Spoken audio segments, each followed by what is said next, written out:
왜 일독을 하라고 할까? 그게 무슨 유익이 있지? 이렇게 이제 생각을 해보면 여러 좋은 이유에도 불구하고 아마도 성경을 읽게 하고 점검하는데 그래도 가장 쉬운 방법이어서 그런 것 같아요. 진짜라고 생각한다면 한 절을 읽어도 정말 하나님의 말씀에 감동 받으셨습니까? 이 질문이 맞지 않을까요? 정말 깨닫고 감동받고 행하셨습니까? 라고 물으면 정말 성경적인 물음이 될 거예요. 그리고 우리도 정말 말씀을 그 하나님의 마음을 인격적으로 만나고 그대로 행하는 것을 대답할 수 있다면 인격적인 하나님이 진짜 원하시는 걸 겁니다. 그러나 거기까지 물어보기 쉽지 않잖아요.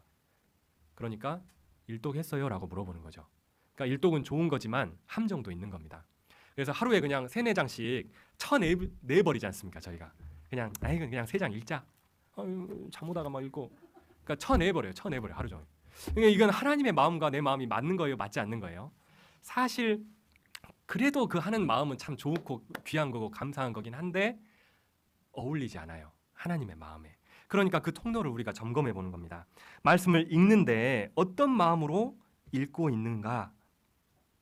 깨달은 마음으로 5마디 말하는 것이 일만 방언하는 것보다 낫다고 하셨는데 사실은 한 구절을 읽어도 정말 하나님의 마음을 알려고 하고 그대로 행하려고 하는 그 사랑의 마음이 두 마음이 맞아야 진짜겠죠. 여러분 말씀을 많이 들으시죠? 언제 어떻게 무슨 마음으로 들으셔요? 오늘 기대를 갖고 오셨을 텐데 혹은 무심코 오셨을 수도 있어요. 성경은 그 무심코 오는 말 되게 경고하고 있거든요. 심지어는 한번 그냥 들어보려고 오신 분도 있을 수 있다. 왜냐하면 에스겔 한번 가볼게요. 에스겔 구약성경 에스겔 33장 30절입니다. 33장 30절. 에스겔 33장 30절. 구약성경 1204페이지입니다. 제가 읽어드릴게요. 인자야, 내 민족이 담 곁에서와 집 문에서 너를 의논하며 각각 그 형제로 더불어 말하여 이르기를 자 가서 여호와께로부터 무슨 말씀이 나오는가 들어보자 하고 백성이 모이는 것 같이 내게 나오며 내 백성처럼 내 앞에 앉아서 내 말을 들으나 그대로 행치 아니하니 이는 그 입으로는 사랑을 나타내어도 마음으로는 이욕을 쫓음이라. 그들이 너를 음악을 잘하며 고운 음성으로 사랑의 노래를 하는 자같이 여겼나니 내 말을 듣고도 준행치 아니하거니와. 그러니까 에스겔 시대 때도 어떤 사람들이 있었느냐? 한번 들어보지. 오늘 뭐 좋은 거 하는 뭐 좋은 말 있는 거 한번 들어보자 하고 이제 가는 거예요. 들어가지고 나랑 잘 맞아. 좋네. 오늘 진짜 좋네.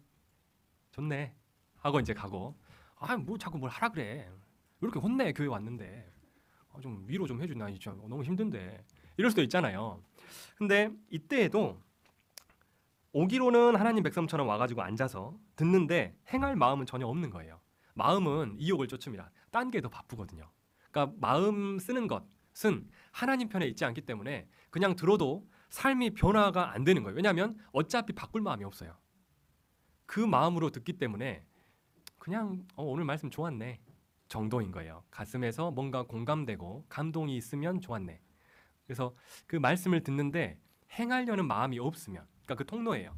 성령이 일하시는 것은 오직 듣고 행함인데 듣고 믿음으로서만 성령이 일하실 수 있는데 우리가 이미 마음이 딴 데 가 있으니까 행할 마음이 없으니 성령도 일하실 수가 없는 형태. 그걸 점검해 보는 거예요. 말씀에 맞대어 봤을 때 그때도 그랬고 지금도 그렇겠지만 우리도 그러잖아요. 말씀을 틀어놓고 무슨 일을 할 수 있죠. 왜냐면 우리 말씀 사랑하니까. 그런데 여기 앉아서도 그냥 말씀을 틀어놓고 뭔가 다른 일을 하는 것처럼 그렇게 얼마든지 들을 수 있고 예전부터 사람들은 그래왔다. 마치 하나님 백성처럼 와 앉아있지만 전혀 행할 마음은 없이 들으면 성령도 우리 안에 계시지만 전혀 그 말씀이 우리 마음 가운데 행할 수가 없는 거죠. 또 있습니다. 사도행전 28장 한번 가보겠습니다. 사도행전 28장 약간 비슷한 마음인데 조금 다른 마음이 있어요.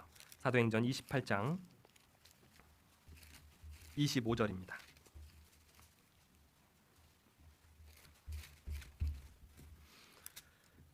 28장 25절 제가 읽어드리겠습니다. 서로 맞지 아니하여 흩어질 때에 바울이 한 말로 일러 가로되 성령이 선지자 이사야로 너희 조상들에게 말씀하신 것이 옳도다. 같이 읽어보겠습니다. 일러스되 이 백성에게 가서 말하기를 너희가 듣기는 들어도 도무지 깨닫지 못하며 보기는 보아도 도무지 알지 못하는도다. 듣기는 듣는데 깨닫지를 못하고 보기는 보아도 알지를 못하는 거예요. 왜 그러냐? 27절에 이 백성들이 마음이 완악하여져서 그 귀로는 둔하게 듣고 눈을 감았다. 이는 눈으로 보고 귀로 듣고 마음으로 깨달아 돌아와 나의 고침을 받을까 함이라.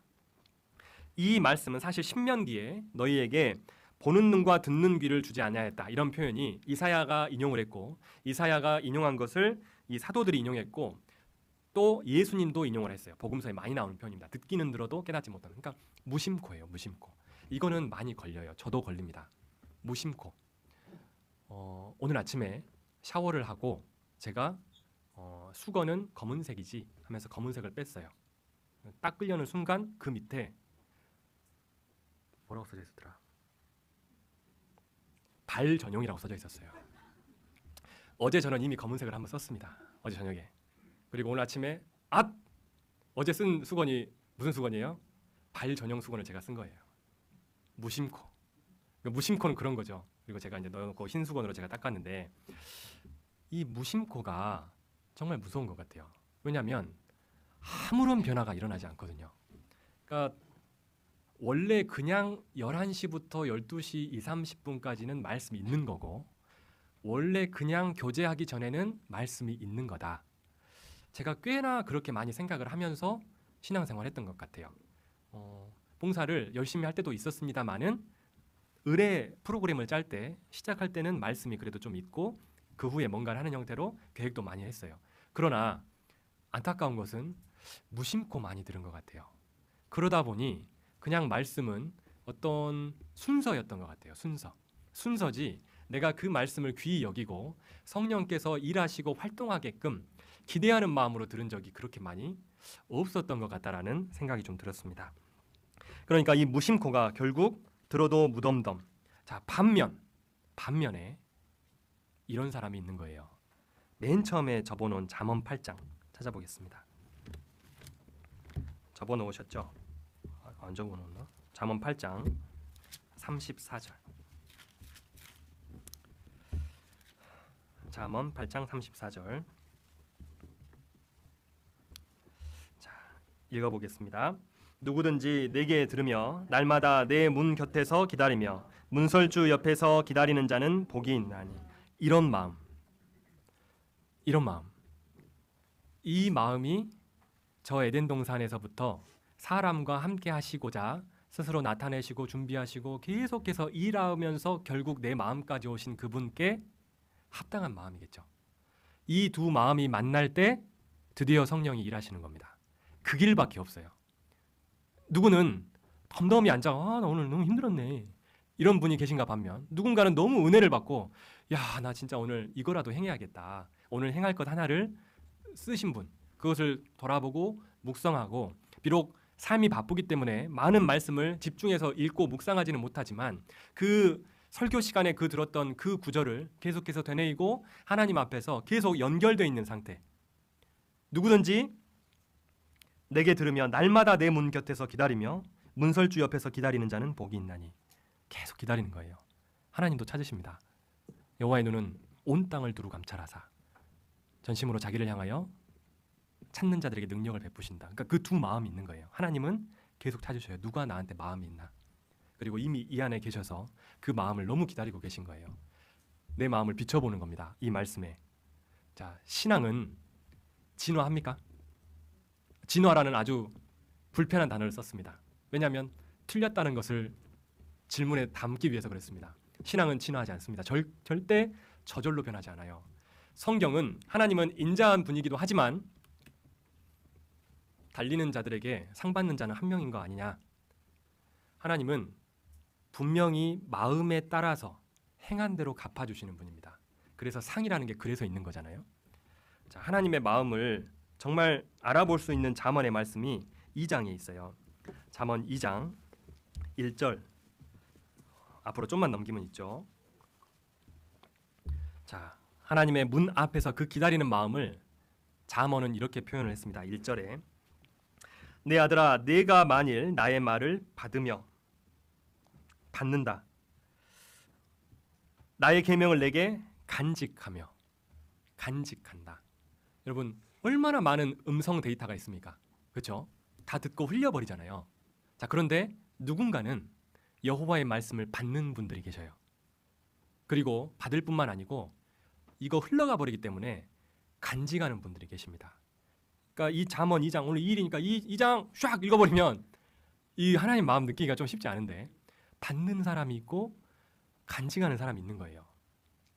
그리고 2절 내 귀를 지혜에 기울이며 내 마음을 명철에 두며 들을 게 너무 많은데 잘 들어야 되는 거예요. 그러니까 어디에 귀를 기울이냐면 어디에 지혜가 있는가, 무엇이 하나님 말씀인가를 의도적으로 기울이는 자들이 있는 거예요. 그리고 내 마음이 얼마나 날뜁니까? 하루아침에 날뛰잖아요. 내 마음을 어디에 둘 것인가? 하나님은 심음과 거둠의 법칙, 예전에는 이런 조주의 말들을 교재 안에 했었습니다. 그 교재 빼먹고 그렇게 공부하면 합격할 줄 알아! 근데 다 합격해버려요. 교재 빼먹고 했더니 합격해버려. 나중에 이제 먹쓰게해졌는데 성경은 사실 그렇게 되어 있지 않죠. 누구든지 심은 대로 거둔다고 되어 있어요. 그렇죠? 자기의 육신을 위하여 심는 자는 육신에게서 썩어진 것을 거두고 성령을 위해 심는 자는 영원한 것을 거둔다고 했죠. 그러니까 구원 안 받아도 얼마든지 잘 살 수 있는 겁니다. 서울대 가고 부자 되고. 왜냐하면 뿌린 대로 거두니까. 심음과 거둠의 법칙이 있죠. 그런데 우리는 마음을 어디다 둘 거냐고요. 그러니까 이 2절에 마음을 명철에 두며 내가 뿌리고 거두어야 될 것은 육신의 것이 아니고 이 말씀 그리고 성령의 것이니까 어떻게든 나의 널뛰는 마음을 이 명철에 두고자 하는 사람이 있다는 겁니다. 아주 의도적이죠. 3절 지식을 불러 구하며 영생을 명철을 얻으려고 소리를 높이며. 자, 지식을 불러 구한다고 했죠. 그냥 가는 거예요. 가니까 그냥 내버려 두는 게 아닙니다. 잠깐만요 하고 부르는 거죠. 잠깐만요 하고 가버리니까. 그러니까 의도적이에요. 매우 의지적이죠. 그러니까 하나님도 아주 의도적이고 적극적으로 우리에게 오셨기 때문에 하나님도 이런 사람 찾는 겁니다. 신앙은 절대 진화하지 않습니다. 불러야 돼요. 그리고 불렀는데도 갈 수 있잖아요. 그러니까 어떻게 합니까?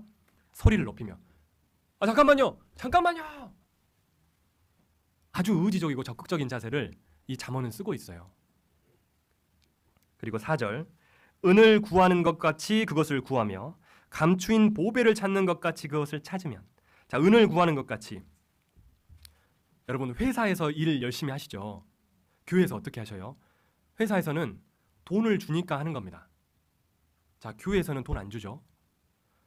여기 보면 은을 구하는 것 같이 그것을 구하며. 돈 주는 상사한테는 우리가 굽신거리면서 저의 일을 열심히 합니다. 그러나 은혜로서 하나님의 은혜에 보답하는 이 교회의 일은 최소한 돈 받는 것보단 열심히 해야 되는 거 아니겠습니까? 그렇지 않습니까? 교회니까 대충 합시다. 이 말이 저는 안 맞는 것 같아요. 은을 구하는 것 같이 찾으며. 그러니까 정말 이것은 하나님께 드리는 거기 때문에 내 마음과 정성을 드린다는 표현이 맞는 거죠. 그게 합당한 겁니다. 그러니까 은을 구하는 것 같이 그것을 찾으며 감추인 보배를 찾는 것 같이 그것을 찾으면.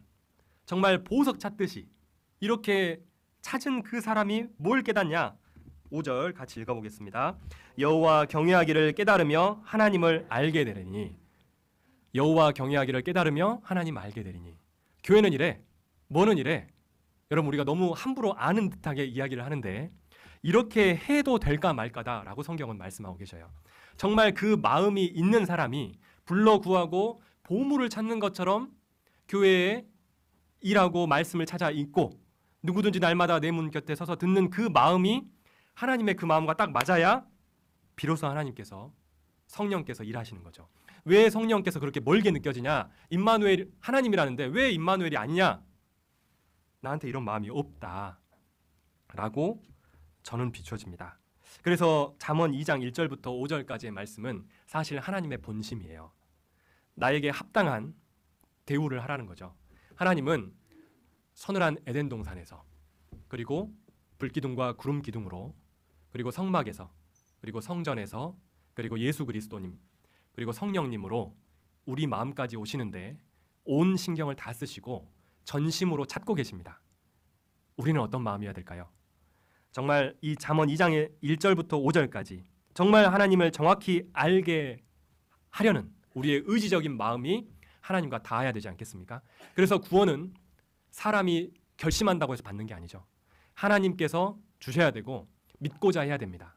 반드시 회개를 통해 믿고자 하는 그 마음이 있을 때 믿게 해주시잖아요. 그러니까 두 마음이 만나야 되는 거예요. 신앙생활 역시 두 마음이 만나야 됩니다. 저절로는 안 돼요. 오는 것으로 다는 아닙니다. 물론 먼저 와야 돼요. 먼저 교제에 어떻게든 붙어 계시되 하나님에게 합당한 마음을 우리가 드려야 될 것 같습니다.